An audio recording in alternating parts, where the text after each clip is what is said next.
Bienvenue à cette édition d'actualité ici en République démocratique du Congo sur la chaîne BMTV, le bonheur du monde commun.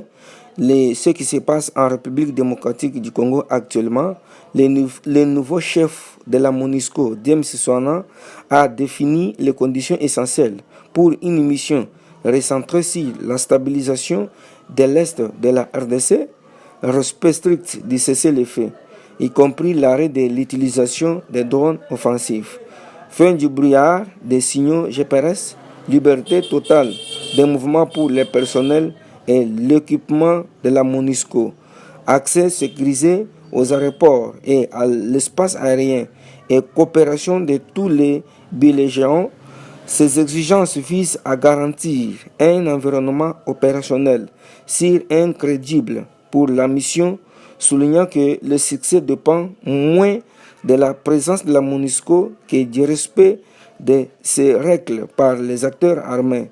Cette visite intervient un an après l'occupation de Goma et Bukavu et par les rebelles du M23 dans le but de relancer les décentralisations et de rétablir la confiance en République démocratique du Congo. Suivez ces explications.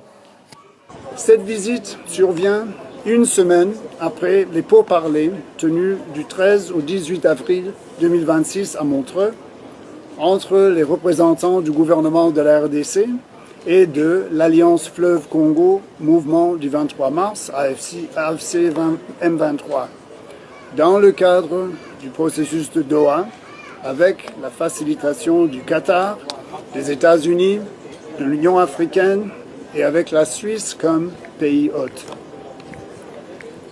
Nous avons salué les avancées vers la signature du protocole sur l'accès humanitaire et la protection judiciaire et encouragé les parties à maintenir leur engagement afin de conclure rapidement cet accord, en vue de mettre fin aux souffrances des populations civiles affectées par le conflit. Par ailleurs, le suivi du cessez-le-feu exige qu'un certain nombre de conditions indispensables soient réunies afin de permettre au mécanisme conjoint élargi de vérification plus d'opérer. Toujours en République démocratique du Congo, le vendredi le 24 avril 2026, à Kinshasa, dans la capitale de la RDC, les activistes de l'opposition ont manifesté devant l'ambassade des États-Unis contre l'arrivée prévue des migrants expulsés des États-Unis.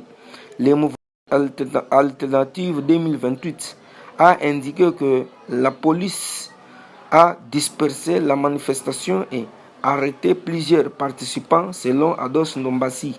Plus d'une centaine de policiers ont été déployés pour un sit-in pacifique.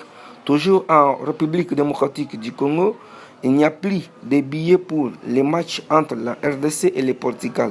Selon le site de la FIFA, le prix des billets d'entre les moins chers pour la première rencontre des Léopards face au Portugal est fixé à $265 et ce stock est déjà épuisé depuis le 5 avril 2026. Toujours en Afrique, à l'étranger, toujours en Afrique du Sud, ce qui se passe, la xénophobie persiste à travers des discriminations et des violences visant les étrangers africains, souvent accusés de prendre des emplois locaux. Malgré les efforts des autorités, ces tensions continuent d'alimenter un climat d'insécurité pour les nombreux migrants congolais, zimbabwéens et nigériens. C'est vraiment triste et honteux de voir la xénophobie en Afrique.